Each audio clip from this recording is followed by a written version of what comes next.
Hey there, folks. Welcome back to X-Ray Talk Productions. Now, I know this web series has been out for quite a bit, but I wasn't entirely sure how long it was or what its schedule was for being released. But recently checked out Warner Brothers and CW Seed's Vixen TV series, kind of based in the same world as Legends of Tomorrow, The Flash, and Arrow.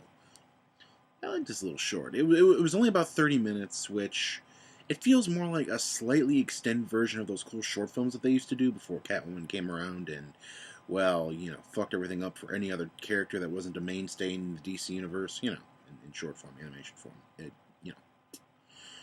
Anyway, we've got Vixen here, and I've got to say, it's pretty damn good. The animation is in that pretty standard DC animated movie look, which is pretty good. Looks better than most stuff on TV. And this being the first animated cartoon in this, this being DC's first animated series taken seriously since Young Justice, it's really cool to see a unique and unknown, mostly character come to life. And she's African American, whose heritage and abilities are strongly rooted in African tradition. I like that. We don't get too many of those, and I've heard that they're actually planning on either creating more seasons of this in this form, creating a live-action series possibly, or even having her come up in Legends of Tomorrow, which I quite frankly think is the most likely thing that's going to happen. Yeah, so yeah, I mean the animation is really good. Like I said, the action is pretty solid, and just a little bit slightly out of the world that Arrow and Flash have been doing. But Arrow and Flash have been doing crazy, ridiculous things recently, so it's becoming more and more acceptable to be bigger and bigger. Now, unfortunately, I got to talk about some of the things I didn't like about this. The biggest thing that kind of stands out is that the Arrow and the Flash voice actors, and even Cisco, just didn't sound natural. These people are live action actors. Voice acting is a very different world, and it's very different, especially when it kind of sounds like the actors weren't in the same room together doing these lines. It's just strange because they work really, really well together on screen. In fact, I literally had to check the IMDb page to even see if that was the Flash and Arrow. It's the same actors. It's Stephen Amell and Grant Gustin. I couldn't fucking tell. They don't have the energy or personality on this series. I thought that they were just stand-ins. But they were. Although I must admit, Felicity did pretty much sound like Felicity, but she's used to probably more of a voice acting type of role on Arrow, so whatever. Another thing is, this series is only about 30 minutes.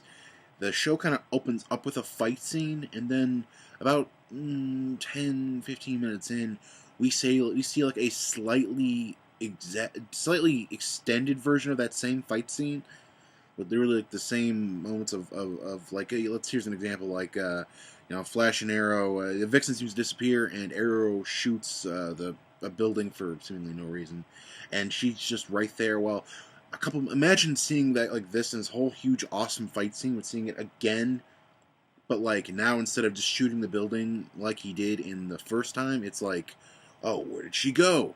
Oh, I don't know. Oh, there she is. Boom. It's just kind of repetitive. But on that note, yeah, I mean, those are my two only real gripes with it. I want to see this character get made. I love seeing the underdogs get a little bit of recognition. That's why I liked Green Arrow getting his own show. That's why I love the idea of Legend of Tomorrow. I mean, that's why I love like Plastic Man and little characters, Blue Beetle, like you just don't get enough of. We've gotten Batman, Supermans, and Avenger. Well, we've had Batmans and Supermans in various forms. But seeing small characters like this pop up here and there is really refreshing. I want to see more projects like this. I want to see more shorts done on the DC animated movies, actually. Just for fuck's sake, don't make a short just to have a PG-13 stripper dance scene. Not worth it. It's gonna hurt you, DC. Either way, I will see you later. Thanks for watching. Bye. Hey there, guys. This is a little bit of attachment I made after I made the initial video that you just watched. Right. So I'm here with Jake.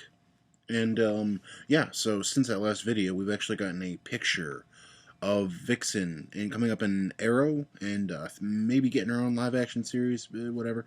We already talked about that. Anyway, well, let's have a look at what we got here. Okay. Huh, that's pretty cool. And the first thing I noticed here is her hair seems to be a bit longer. Obviously, this is a live action incarnation of her.